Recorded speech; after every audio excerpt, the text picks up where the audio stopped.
rise up. They gained power. They gained control even about the Medes and Persians with time. That's why he's telling you here, even with this description of the ram, that the higher one came up last. Then he goes on to tell us that I saw the ram pushing westward and northward and southwards, so that no beasts might stand before him. Neither was there any that could deliver out of his hand, but he did according to his will and became great.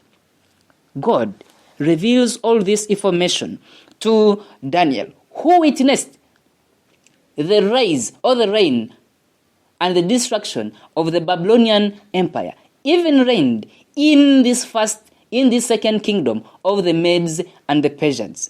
If you recall chapter 6, Daniel is made chief governor of all the other princes that were rulers over the states of the Medo-Persian Empire. And these people come to hate Daniel because of his faithfulness, because of his integrity and honesty in the way he used to do his things. And this poses a great threat to him. They say that for us to make laws that cannot be changed. Daniel finds himself in the den of lions, but the mighty God of heaven rescues him. My dear friend, this kingdom, the Medes and Persians, that reigned from 539 BC to 331 BC, was mighty, but still it was inferior to the first, the Babylonian Empire, that was so rich and so mighty. My dear friend, God's word will eventually come to pass. The Medes and the Persian Empire would not be the last empire. Daniel is given, or he is shown, another empire arising up. But remember that all these empires come up by force. They come by shedding blood. They come by killing people. There was no peace in their conquests. And he describes to us another empire, Daniel chapter 7 and verse 6. He says, after this I beheld, and lo, another, like a leopard, which had upon the back of it 4 wings of a fowl. The beast also had 4 heads, and dominion was given to it. After this, is telling us that he sees another beast, another animal, which looked like a leopard. You know how swift a leopard is. But even given its swiftness, this leopard had 4 wings. This shows us how fast this third empire came on to conquer the world in a shortest time possible. But he goes on to tell us that this beast also had 4 heads. We shall come to discover what these heads are. And as we see in chapter 8, he still gives more information about this same empire that corresponds to the third empire of the belly and the thighs of the golden image that Nebuchadnezzar dreamed. He tells us in Daniel chapter 8 and verse 5, he says, and as I was considering, behold, and he God came from the west on the face of the whole earth, and touched not the ground, and the goat had a notable horn between his eyes.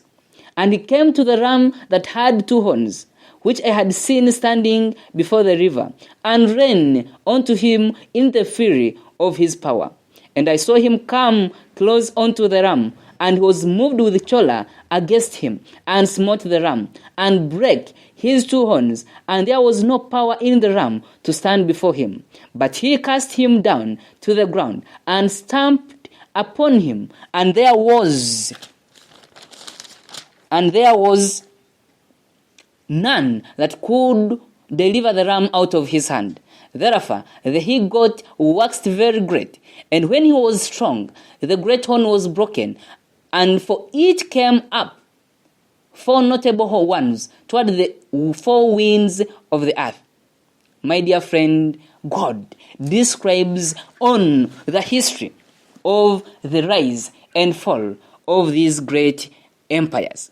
He goes on to tell us that this third empire is none other than the kingdom of Greece, with Alexander as its mighty king, the one who conquered the world at a very young age, 25 years old, the one who had succeeded his father, Philip, and had gotten a similar mind like his own father. He was a mighty warrior that everywhere he attacked, people could not withstand him, for he was mighty, he was strong.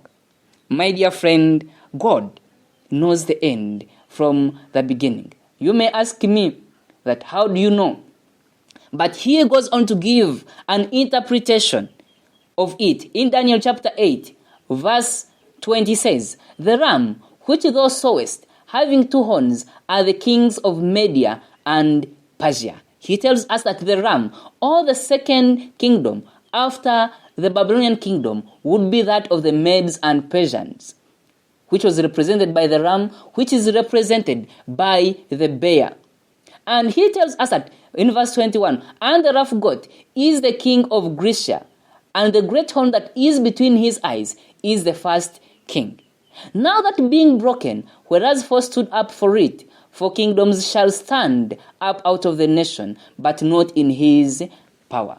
My dear friend, God revealed all these things before they happened. The Medes and Persians were eventually broken down by Alexander the Great, who had a slogan, "No retreat, no surrender," that his soldiers, when they could conquer a certain city, he would break the bridge that they could not go backwards in case the people they were going to fight against were stronger. But Alexander was notable that in all his conquests, all the other neighboring kingdoms, when they heard of his victory, they could just surrender and say, "Please send somebody to reign over us." And Alexander was fought north, east, south in expanding his former Macedonian empire to the rest of the world by then. Alexander went on to even establish his greatest empire in Babylon, where the reigns of Nebuchadnezzar's empire or palace was. He cleared up this and established up his own empire. But Alexander the Great was a man that he fought very many battles, but he was killed a very shameful death because of alcohol. People started praising him, his soldiers started praising him, worshipping him as a god. And he, in his tender age, started to drink silly. He started to drink foolishly. That one day on a great feast, he drank and drank. He had a god that he used to worship, the Hercules, and he had a Herculean cup that he drank very much wine, about 8 liters, and this led to his sudden death. Just in 7 days after him drinking, he died. And upon his death, he had no person to succeed him. And the kingdom was now being governed by a number of generals. But time went on that this empire eventually was splitted and taken over by his 4 great generals. And this was Cassander, Lysimachus, Seleucus, and Ptolemy, who divided the empire into themselves. These 4 generals reigned for some time, but one of them was not strong. He was eventually conquered. But all this comes on to correspond with what the Bible tells us, that when the great horn that was between the eyes of the goat was broken down, 4 notable horns came up. These correspond to the 4 divisions that came up from the kingdom of Greece. It still corresponds to the 4 heads that come up that are on this leopard animal. The speed, how this empire came up, is notable. You can read about the kingdoms of this world from history. And all this happened as how God had predicted that they would be. So this empire eventually reigns from 331 BC. And by 168 BC, these empires that split up from this Grecian empire are also conquered up by another mighty empire. And Daniel tells us in chapter 7, verse 7, he says, "And I saw in the night visions, and beheld a fourth beast, dreadful and terrible, and strong exceedingly, and had great iron teeth. It devoured and brake in pieces, and stamped the residue with the feet of it. And it was diverse from all the beasts that were before it, and it had 10 horns. I considered the horns, and behold, there came up among them another little horn. Before him there were 3 of the first horns plucked up by the roots. And behold, in this horn were eyes like the eyes of a man, and a mouth speaking great things." Wow! This is so amazing that Daniel fails even to describe this dreadful and terrible beast that came up. My dear friend, the next empire that ruled after the Grecian Empire was none other than the Iron Monarchy of Rome. Father Gibbons, Cardinal Gibbons, goes on to describe this in his book, The Iron Monarchy of Rome. Rome reigned with an iron hand. No city, no state, no kingdom could withstand the fierceness of the Roman Empire. And they went on using everything they used. They used iron spears. Their armor was made of iron. Their helmets made of iron. Their spears, all their arsenals were all made of iron. He goes on to describe the same empire, its rising up in the book of Daniel chapter 8. He tells us this, and verse 9 says, and out of one of them came forth a little horn, which waxed exceeding great toward the south and toward the east and toward the pleasant land. And it waxed great even to the host of heaven, and it cast down some of the host and of the stars to the ground, and stamped upon them. Yeah, he magnified himself even to the priests of the host, and by him the daily sacrifice was taken away, and the place of his sanctuary was cast down.